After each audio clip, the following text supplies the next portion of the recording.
It's episode 1299, and it's a relevant podcast here in Orlando. I'm your host, Cameron Strang, and joining me from Loverland, Virginia, it's Jesse Carey. Hello, hello. From Nashville, artist, producer, mogul, Derek Miner. What up, though? Welcome back. And just down the street there, our managing editor, downtown Emily Brown. Hey, y'all. Hey, Derek, I hate your hat, so just we'll get that out of the way. Wait, what's wrong with How that? can you even tell what it is?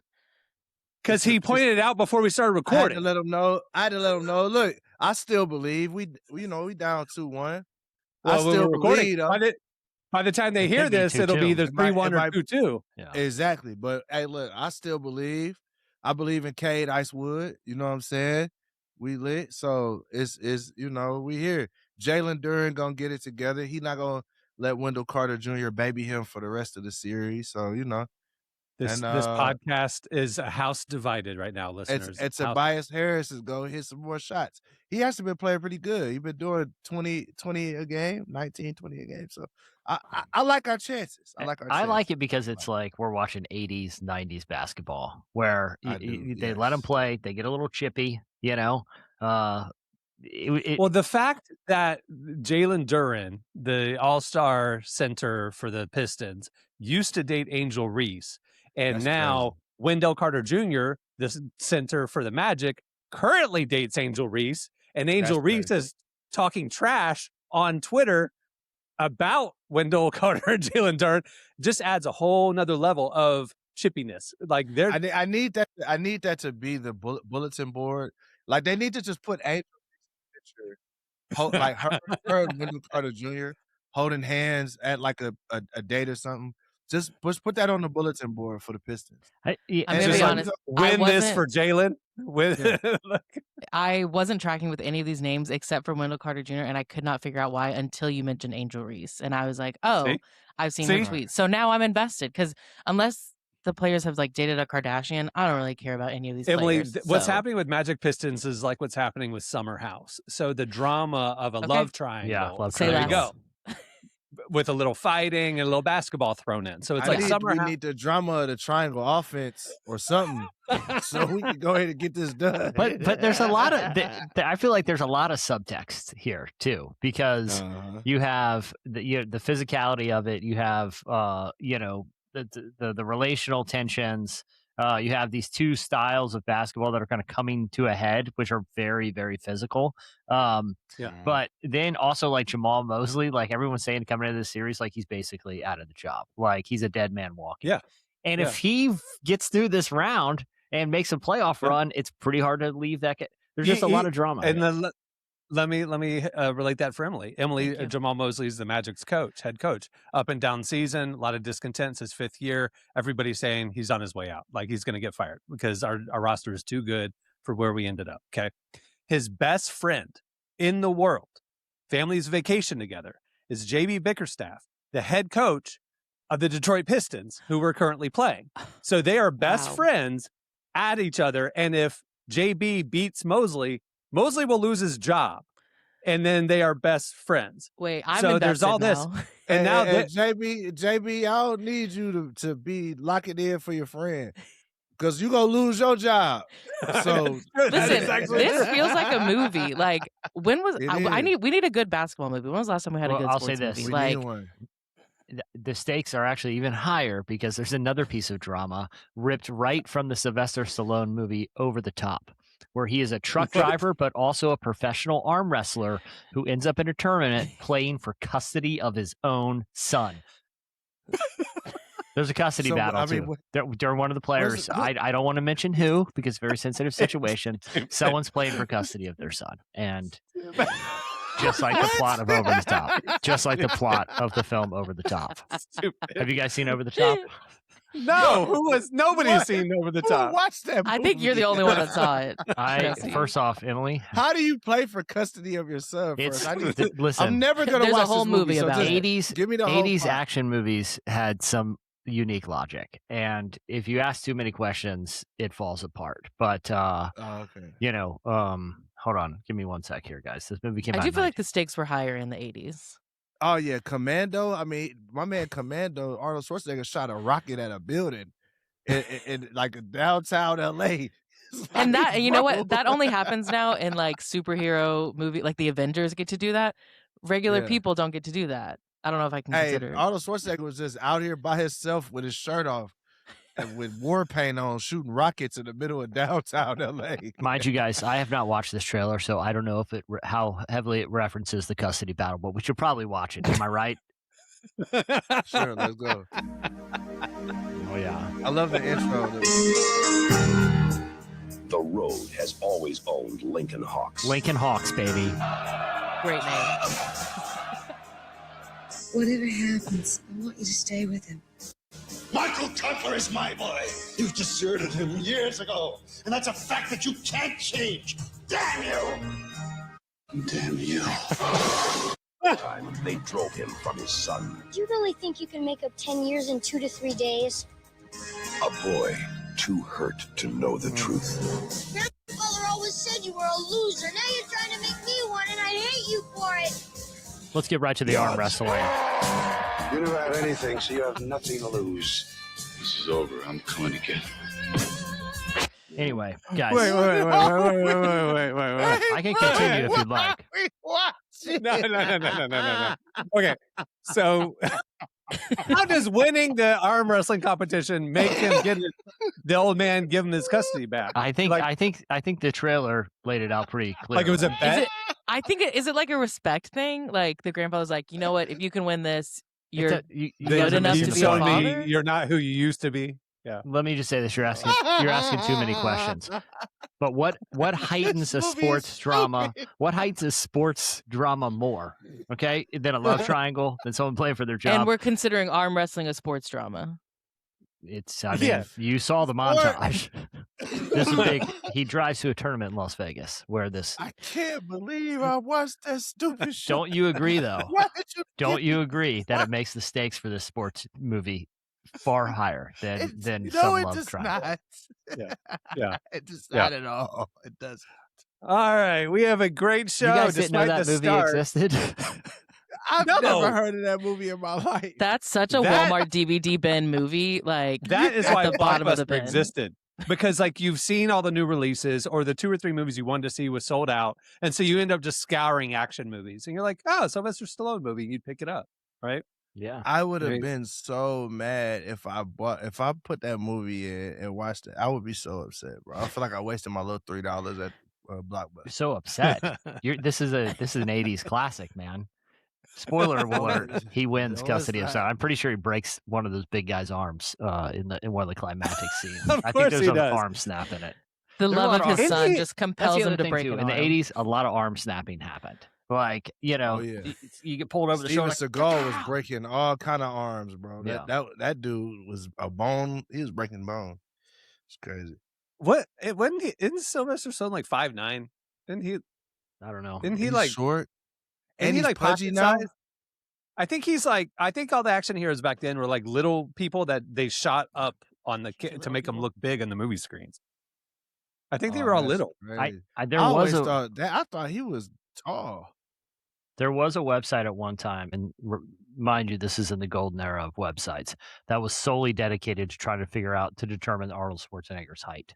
And it was like looking at photos of him, the kind of shoes he was wearing, and doing like intense mathematical measurements and like measuring pixels and stuff compared to like landmarks and people around him. I don't know if that. I've seen TikToks about that for girls doing that for guys on dating sites who say they're like 6'2", and they're like, okay, well, you're holding a bottle that's this big. I know how big that is, and like they stack all the bottles. And they're like, you're 5'9". I love humans. I love humans. I love humans. We are the only people that would do something, commit that much time to something that invaluable. Like it doesn't make sense. But you're 6'2", so you don't understand the plight of a guy who's like 5'8" and trying to say like, I'm a good guy, go out with me. So I want you to think I'm 5'10", so you'll say yes to my Hinge request or whatever it is. Are you saying I have tall privilege? Is that what you're saying? Yes, you have pretty privilege, but it's tall privilege. You don't understand what short kings go through.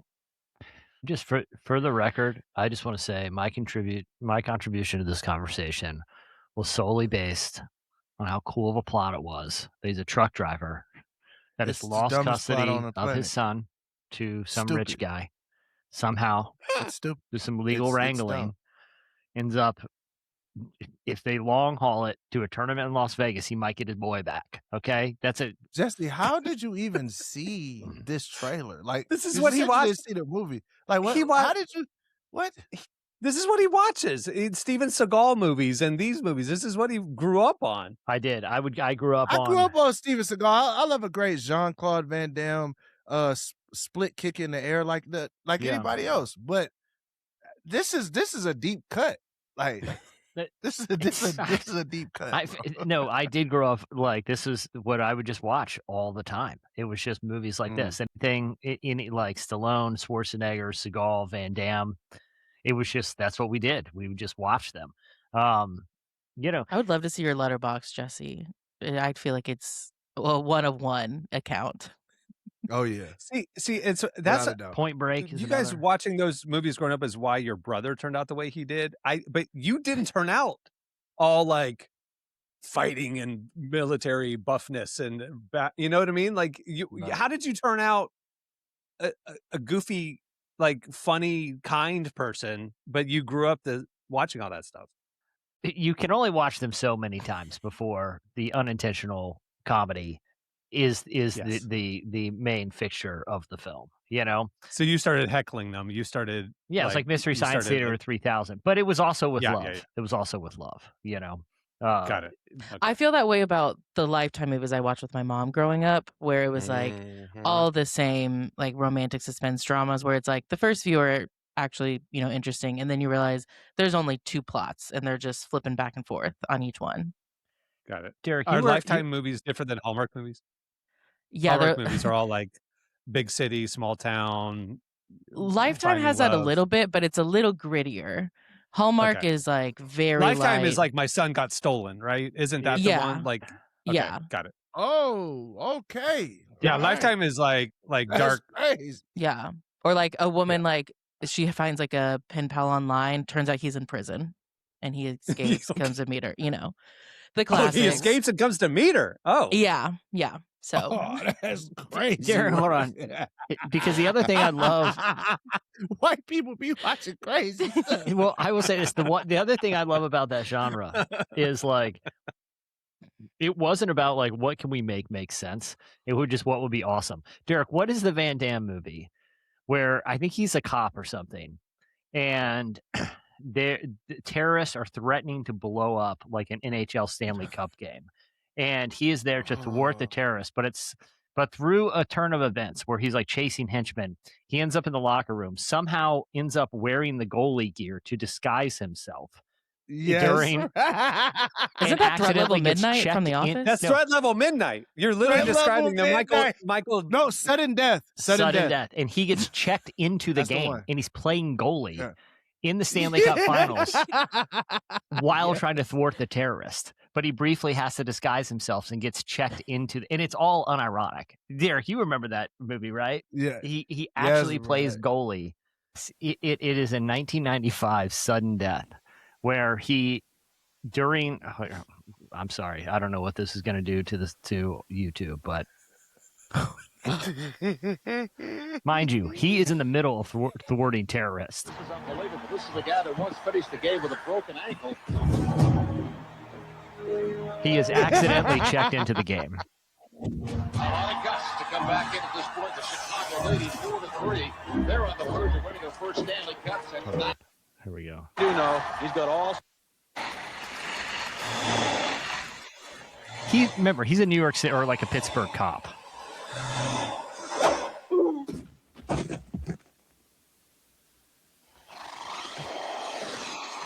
Hey guys, spoiler alert, he gets the game-winning saves and stops the terrorist. Of course he does. Hey, before we move on to the rest of the show, Derek, if the Magic win this series, are you going to sport those wonderful shorts that you received last week in the mail? Or are you going to burn them? I'll tell you this. I have the best present on the way for you when we win. Oh, no. I have the best present on the way for you when we win these series.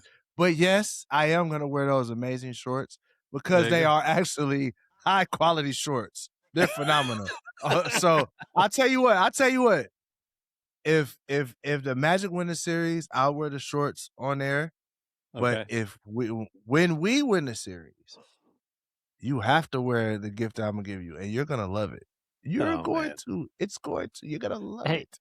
So everybody at home, you just need to because he gave me some really, really nice shorts. Everybody at home, we need your collective energy for the Pistons so that we win this, so you can see what I'm gonna give Cameron. Well, it's gonna be amazing. For those who didn't hear a week or two ago, Derek wasn't on. I after we went to the Magic Pistons game together a few weeks ago, he obnoxiously wore a Pistons jersey to the seats that were next to the Orlando Magic players. So to help him with his future outfits, I sent him those shorts. Yes, there Which you go. are dope and it's shorts. like the vintage. Yeah, those pretty. They're great fire. shorts. Hey, look, I couldn't be mad when I got them. I was like, yo, these are amazing. So anyway, I sent those to him, and then all he did was send a picture of a face of disgust. That's all he did. He was holding the shorts, and he just looked disgusted. That was it. But that was worth it. Derek, I too received an unsolicited gift this week. I was out of town this weekend, and I get a call or a text from my wife and said, a package has arrived for you, and it looks like it's from Cameron. Are you expecting something? I said, no, not to my knowledge. I'm thinking maybe it's a piece of podcast gear or something, and she said, Haley, my daughter's with me. She's very curious. She knows Cameron. Can she open it? And I said, sure. I don't care. Then I received this photo with her with a Christmas morning grin. Very excited to be wearing a hat that Cameron sent to her home. Please read the hat. Hat says in big, bold, very legible text, people who get diarrhea from Taco Bell are weak and their bloodline is weak and history will forget them. And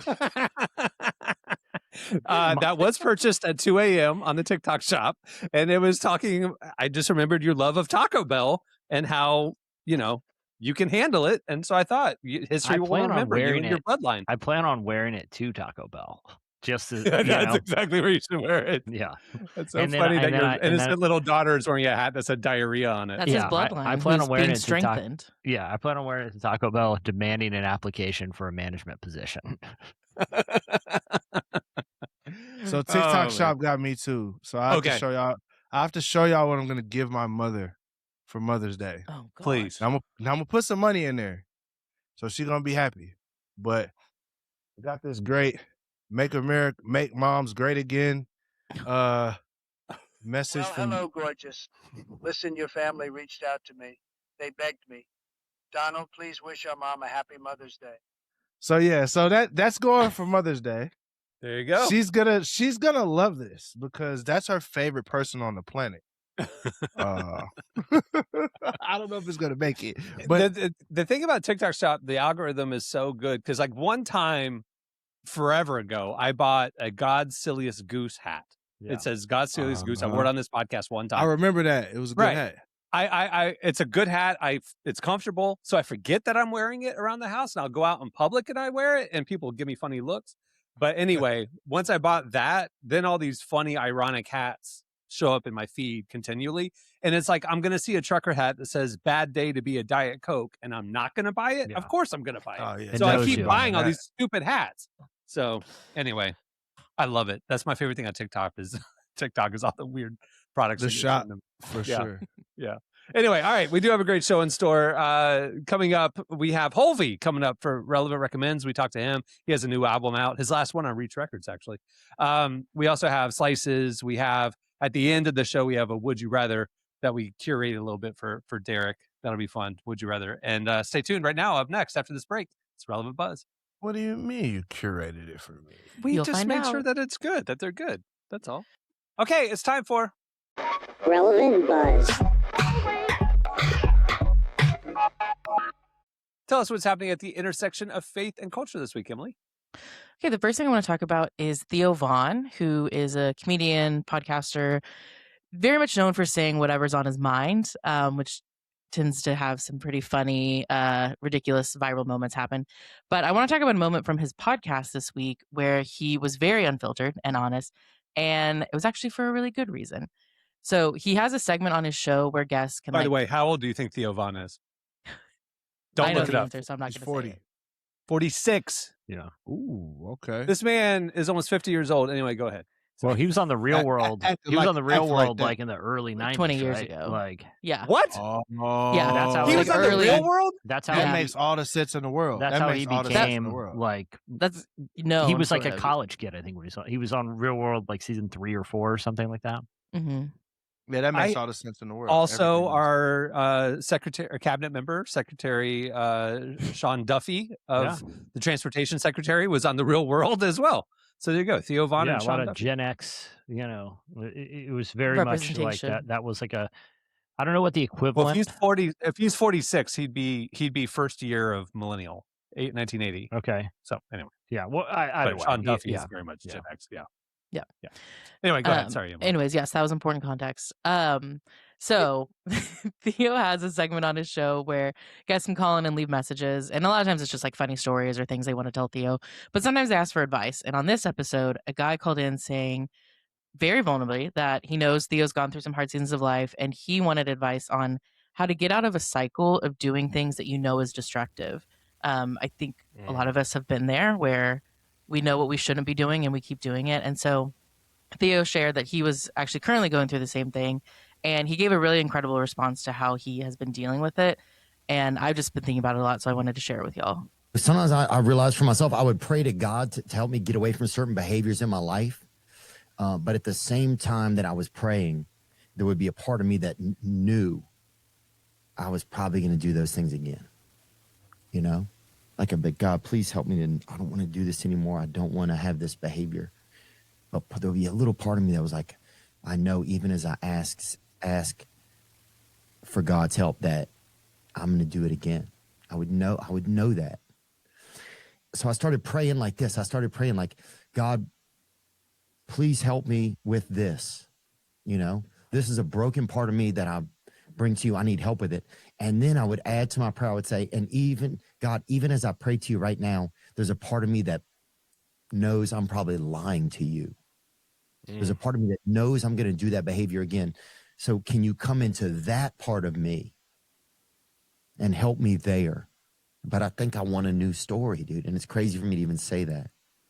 Yeah, I'm asking God for a new story, right? I'm asking God for the next part of me. I love that. Yeah. Come on, Theo. Yeah. Come on.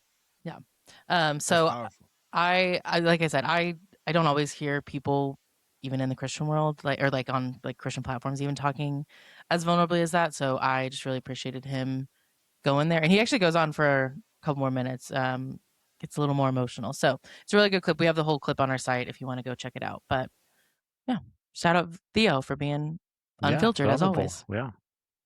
Shout out a 50-year-old man. Everybody thinks is 46. Bobby Lee's like 50. I know. You know, he's another one that some people are I'll be honest surprised with when you, they find out their ages, you know. One of the most uncomfortable Theo Von interviews I saw was one I very much was looking forward to when the final season of Gemstones was going around. Danny McBride went on Theo Von's podcast. And so I watched the whole thing because I thought, oh, this is going to be good. I love Danny McBride.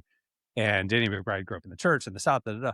And I'm telling you, it was one of the most uncomfortable conversations I've ever heard because Theo Von, being similar age to Danny, like grew up in the South at the same time. Theo just wanted to riff about crazy stuff we did as kids, like white trash stuff we did as kids in the South. And Danny McBride went to like art school and like grew up in the affluent South and had no connection with Theo Von at all. And so Theo Von's like trying to like, hey, remember all when we would do this behind the Piggly Wiggly? And he's like, no. It was so uncomfortable, dude. Go watch it. It is great. It's just, but like there's definitely a haves and have nots in the South. You know what I mean? And they were on two different lines of the county road. You know what I mean? Like Danny and Theo, they grew up very differently. So we learned that the hard way on that podcast. Anyway, yeah. Danny was just not interested at all. Like, don't typecast me just because I grew up in South Carolina. He was like offended that Theo thought that they were the same. It was weird. There was I remember a lot of uncomfortable silences on the show, which again, shout out to their team for leaving that in. I personally would have made that about a 5-minute episode. But let me ask this: I don't know how many episodes of Theo's Von show have you watched? Because that's it. That one. I've seen clips and that full one. Yeah. Well, that's sort of a common, like, that is almost part of the appeal. They're all very, like, watch 5 minutes of the Joaquin Phoenix, right? Like, it is mostly. He's just a bad interviewer, right? It's not. Well, that's the thing. Like, that's part of why people. It's almost like a little between two fernsy. Like, when you say bad interview, it depends on what you're looking for the interview. It is like very entertaining because it's often uncomfortable. You know what I mean? Yeah, but that's part of the appeal. Between two ferns, the guest was in on the joke, and so we could all laugh that this is comedy. Somebody being uncomfortable because Theo Von is not a good interviewer is Scott's Tots. That's why you like it. I can't handle it. But it's uncomfortable. But I think if he wanted to just have a normal conversation, he could. But I don't think he wants to. He likes to kind of like keep poking and make things more and more uncomfortable, and that's just part of the appeal of that show. You know. I think we are in this era though, like with Theo Von, with I don't know, things like Call Her Daddy, where it's like these are atypical interviews where like what is Call Her Daddy? It's a podcast a lot of like young women listen to. One of the biggest women's podcasts in the world. You haven't been hearing about the Alex versus Alex beef? Just kidding. It's that's a whole other world for me. It is a whole other world for you. It's this era, Derek, where like these influencers get podcasts, but what stinks is the thing that made them a good influencer was their personality and they're on camera. But podcast conversations, interviews is a skill that journalists have developed, broadcasters have developed, and influencers have not. And so all of a sudden I'm good at this one thing, but now I have to do this other thing. And they're sitting there with note cards in front of them, reading scripted questions that somebody else wrote. It is so bad, in my opinion. And I don't understand how they're so popular because it's like, they're not conversational. They're not natural. They're just uncomfortable because that's not what your skill set is. Anyway. Well, is that the point though? I think going back to what Jesse's saying, is that like the point? Is that it's I think it is maybe for Theo. Yeah, for Theo, because it's almost like performance art a little bit. Like, you know what I mean? Like, Alex Cooper, she's just bad at interviewing. Like, but I think from a celebrity side, I can see why they want to go on that because they know what they're going to be asked, and so they're not. Yeah, there's pre-approved questions. Nick Vial's podcast. You know, and they still get millions of views without having to be asked any sort of like uncomfortable or unexpected question. And so, yeah, it's true. It's just bad for the viewer. It's good for clips, maybe, but like, as a long form conversation, it's just a tough listen. But that brings another point. I just saw a stat that says that's all we're watching now. We're not really watching a lot of long form stuff, so everything is for the clip.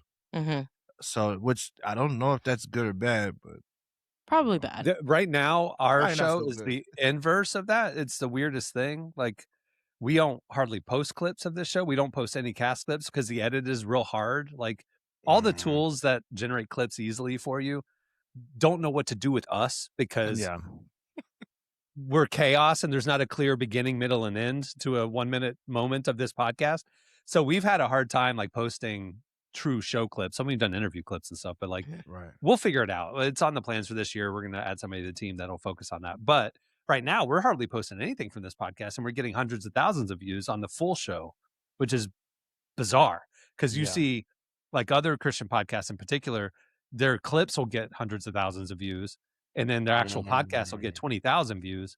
And it's just like, we're the opposite. It's just really weird. I don't know, but we're strange like we always have been. Yeah. What's new? All right, moving on. There's a new study this week that found 38% of American adults have gone no contact with a friend or family member in the last year. And that jumps to 60% among Gen Z. 60% of Gen Z is going no contact with friends and family members. Is it like intentional? So like... not X.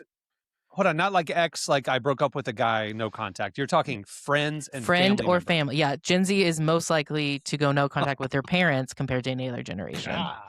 But it's like it's a premeditated decision. It's not like they just become hermits and aren't talking to anybody. It's no, it is intentional. So there are a few different reasons. The biggest one, the top reason was for severing ties was because someone felt disrespected.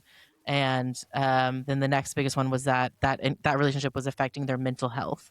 And so instead of trying to talk it out or find a middle ground, they just go no contact and don't speak to that person. And the cutoff appears to last. Of the people who said they've gone no contact in the last year, 59% said they're still not speaking to that person. So it's not even just like, I'm not going to talk to you for 2 weeks and then we can talk. It's like, for the foreseeable future, I will not be speaking to you. 21 days to make a habit. It's like I stopped talking to my mom. I get used to not talking to my mom. Like I don't feel, not me. I'm not saying that. I talk to my mom, but I'm just saying, you know what? Oh, sorry. No, go ahead. I was gonna say that makes total sense because when you listen to everybody on the internet, they say if you don't like someone or they say something you don't like, you got to cut them off to protect your energy. Yeah, and it's so anti-communal in the sense that that's not how relationships work. Like if you've been in any long relationship, you don't cut people off just because you didn't like what they said. But that's what the internet gurus tell you is you got to protect your enemy. Now we to cut everybody off. You cut your old mama off. Yeah, it's crazy.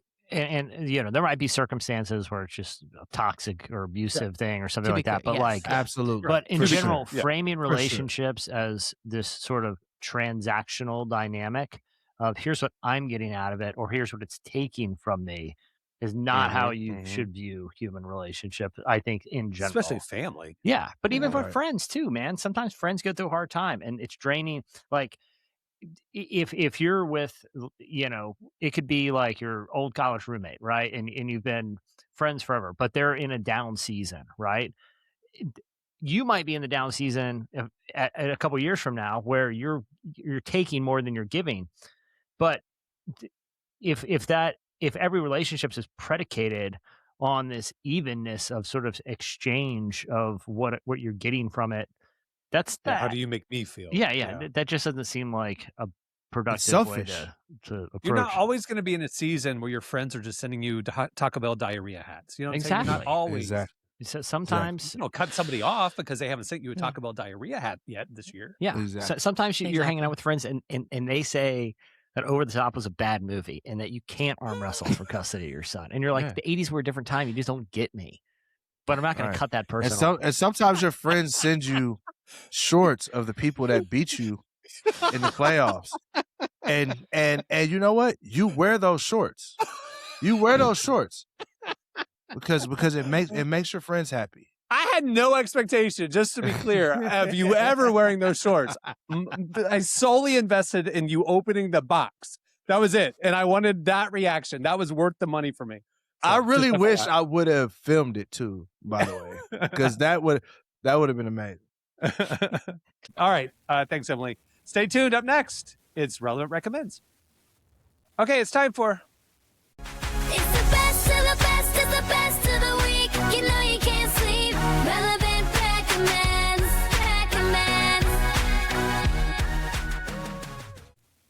All right, each week we've been doing this where we are highlighting a new album or a new movie or new something that we're into, we're recommending. This week it is Hulvey's new album, the final one that he has on Reach Records. And Emily, you talked to him about it. Yes, I did sit down with him to hear about the project. We're going to have a full article come out later this week, but I do want to highlight just two different parts of the conversation that I thought y'all would find interesting. The first thing, I don't know if y'all know this, but about a year and a half ago, Kanye West's team reached out to Hulvey for a collab with him. And Hulvey turned him down. Kanye. Wow. And Hulvey turned him down. Hulvey turned down Kanye? Yeah. And he never said Derek anything. is like ticked right now. Like, what? No, I'm not, because last year he was tripping. And that is true. Last year Kanye was tripping. And that's about when it happened. So Hulvey never obviously shared that he had turned down Kanye publicly. I don't blame him. I probably wouldn't have did it either. Yeah. But he didn't share it when it happened, but he does have a new song called Influencers on his album where he kind of goes into just the conviction and the decision that he made behind that. But I wanted to hear more about just how everything happened and why he made that decision. So here's him talking about that.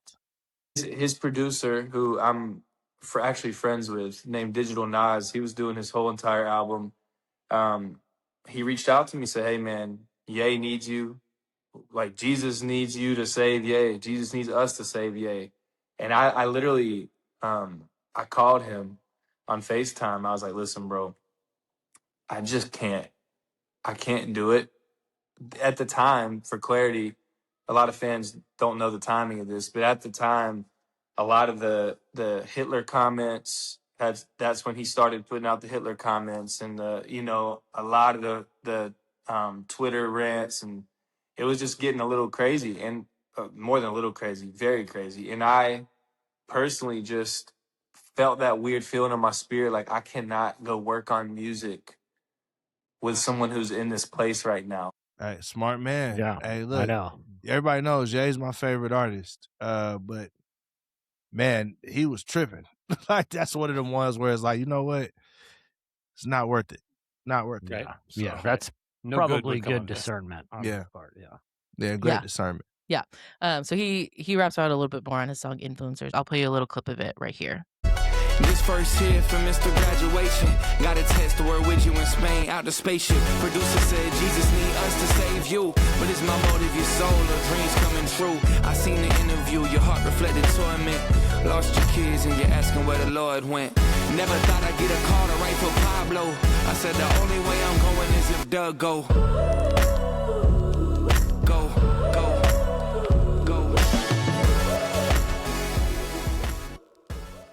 Did you ask him? Did you ask him why he's not on Reach anymore? I did. Yeah, that's what I'm trying. Dirt. That's what I'm trying to get to. Yeah. So. Oh, for real? That's what you're trying to get to? Because I want to know the dirt. What do you say about Lecrae?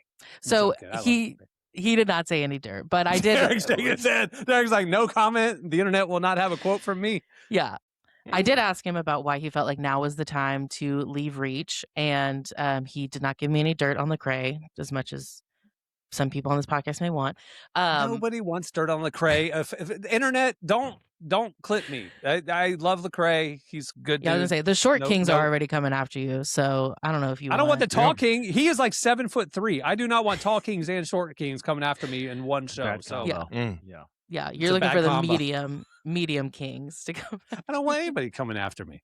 All right, go ahead. Anyway, so here's why he said he felt like he was ready to leave Reach.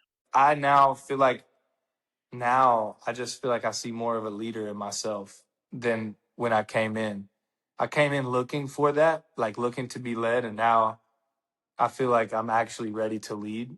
And so, not that I'm perfect, but that I feel like I've gone through stuff this past season, this past era, and I attribute a lot of those lessons, to Reach, and they've, Lecrae and Ben Washer over there, they've taught me so much, you know what I mean? So really, really thankful to be in a spot now to try and, influence the culture in a new way. So A lot of people don't know this, but Reach is pretty old school. And to get out of the contract and figure out some of the legal issues, he had to arm wrestle his way out.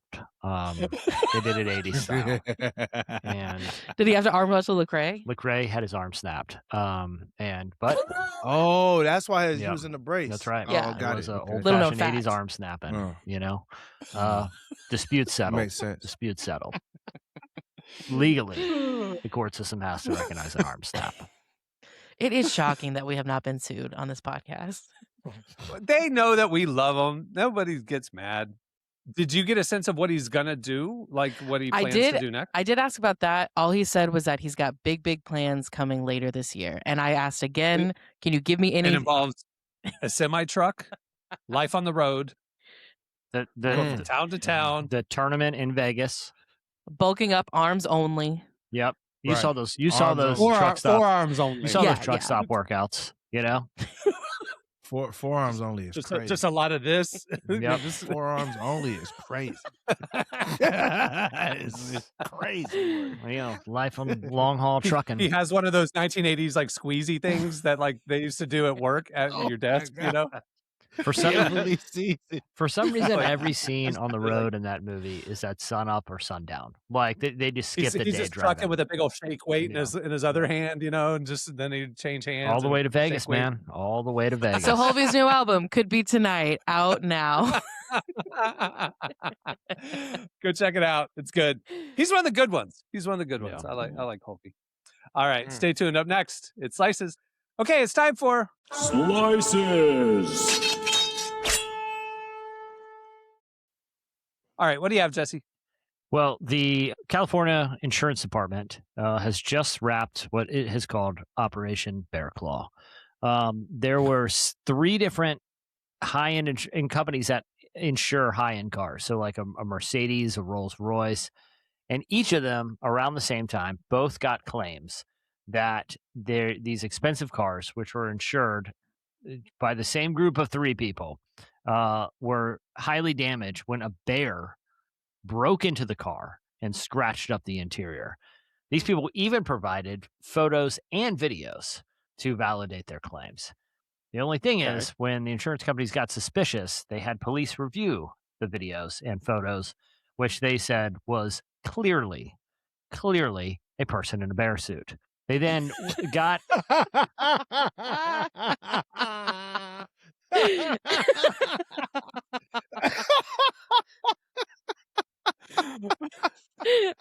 They then received a warrant to go to the homes of these individuals where they found said bear suit. They were attempting to defraud of $142,000. But here, listen. Hold on. Please explain this to me. Hold on. Let me get. Yes. So my car got smashed, broken into, the interior scratched up with bear claw. Wild bear. I file an insurance claim to get the car fixed. Yes. It was human done damage. Where's you still have to get the car fixed. Where are you making money off of this scam? Think about the details of this, and you tell me if these people have thought it full out. I think they're just willing to drive around in the car, in the damaged car, a scratched up car. Yeah. Got it. Now this is crazy. I think Operation Bear Claw. I think this actually has a happy ending because I believe in second chances. They each pleaded no contest to felony insurance fraud and were sentenced to a weekend jail program, followed by probation, and two of them have to pay $50,000 in restitution. So, I wouldn't call this a slap on the wrist, but this is what Did they get to keep the bear costume? As far as I know, this is what we call a momentary lapse in judgment. Who doesn't just decide weekend? Definitely wasn't no brothers that did that one. I can tell you that one for sure. Say that, Derek. That's what I was about to say. This is the whitest sentence I've ever heard in my life. They get to choose to go to jail for the weekend and then get out and go to work and go back next weekend. Is that what you're saying? I love it. That's how weekend jail works. I've never heard of that in my life. Oh, yeah. The game is the game. And it's federal time, too. That's crazy. So Fed time, they got off weekend. Hey, pay us $50,000 back. Hey, look, I'm not saying this just because I'm the black guy, but sounds about white to me. I ain't gonna lie to you. They're kind of incentivizing someone to repeat this crime and try to get away with it. Yeah. If they know this. But then, knowing that this is what's going to happen to you, worst case scenario, you have to go to jail on the weekends. It's probably that country club jail with tennis and stuff. Probably. Anyway, I love crazy. it. I love it. All right, what do you have, Derek? So in Knoxville, Tennessee, home of the UT Vols, we'll stay in the vein of nature. A million bees were in a truck being transported, and they escaped. So the truck got in a car accident, or got to an accident, and a bunch of drones and maybe a queen escaped. And there were people on the highway. So they were just like, hey, if you don't have a bee suit, do not get outside of your car. And I just want to say, I've logged that in my memory as things that would terrify me and worst nightmares to be surrounded by a million bees. So this sounds like an 80s horror movie for sure. It does. It does. One time I was driving on the interstate and in front of me was someone towing a horse trailer, and the back gate. This is a real story. Yeah, okay, and the back gate was open, swinging open. And I really wanted to pull up next to that person and be like, please tell me you had 0 horses when you started this trip. Because it was empty. And I was just thinking either horses on the side of the road. I avoided the worst interstate catastrophe of all time, which is horses just flying out of a trailer going 70 miles an hour. Or this person was careless with an empty trailer. I hope, man, I really hope that trailer was empty. This is for the new Final Destination movie. And aren't they isn't that the franchise that has semi trucks with flying out. I hate that movie, boy. That movie, it make you paranoid, man. It does lack a good equestrian scene, you know. A lot can go wrong. That's hilarious. All right, that'll do it for Slices. Stay tuned. Up next, Would You Rather? All right, it's time for Would You Rather. We got a few questions here. All right, Derek, we're starting with you. Would you rather sneeze confetti or cry gravy? What? It's a pretty straightforward question. Straightforward. What are you talking about? What? I don't understand what the problem is here. Sneeze confetti? No. Cry gravy. Because confetti is a nightmare. Yeah, it's a to big clean mess. up. So, yeah. Just cry the gravy. It's just a sticky mess everywhere. What in the world? Jesse, would you rather only be able to use LinkedIn voice and phrasing forever or only be able to talk like a pirate when you're stressed?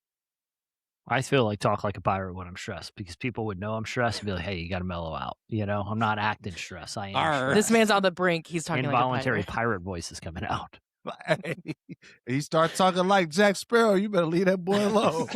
It's a warning sign. Knock off for the afternoon, guys. We need to sign. Knock it off. All right, go clean your room, son. Emily, would you rather only communicate through voice memos or only through email?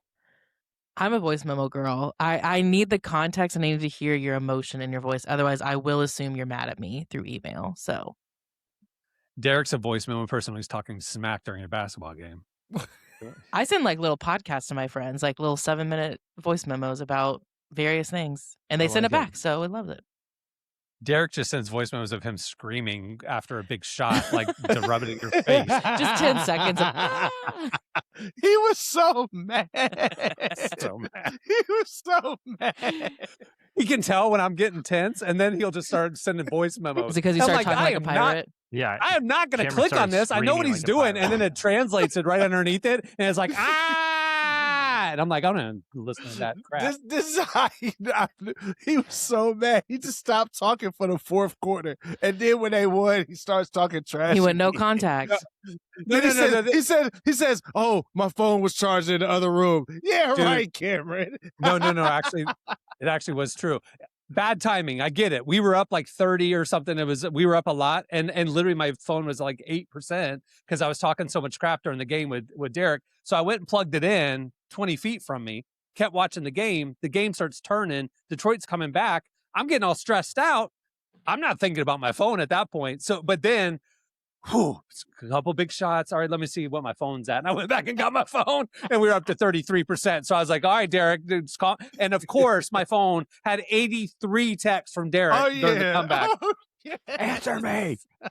It was coincidental, but also helpful that my phone was dying. I don't believe that. It was a little both and, but anyway. All right, Derek, would you rather all your shoes squeak when you're trying to be serious or all your chairs creak when you're trying to be discreet? You could do the chair creak when I'm trying to discreet because I don't really be discreet anyway. So true, that's true. Yeah. These are the last round. Jesse, would you rather have a personal fog machine that goes off whenever you enter a room, or a tiny spotlight that turns on whenever you're embarrassed? Fog machine. Oh yeah, that a little drama. It's like every room you go into, you want fog. It's like walking into the Vegas arm wrestling tournament. You know, just I want that hype. He's the after a month on the road. All right, last one. Emily, would you rather have your GPS give directions like it's disappointed in you, or your microwave beep like it's proud of you? A microwave beep like it's proud of me, because I never know if I'm actually reheating things at the right time. And so I want it to know that I did it correctly. Good. All right. That'll do it for Would You Rather, a little mini one. We got to go. Thanks for watching. Thanks for listening. If you're listening to the podcast, go watch us on YouTube. If you're watching, hit like and subscribe so you don't miss an episode. Many thanks to Hulvey for joining us. Check out his new album. It's great. It's the last one on Reach Records. And on that note, we'll wrap it up. I'm Cameron Strang. I'm Jesse Carey. I'm Derek Miner. I'm Emily Brown. We will see you next Tuesday. Have a great week, everybody. Bye, guys. See y'all.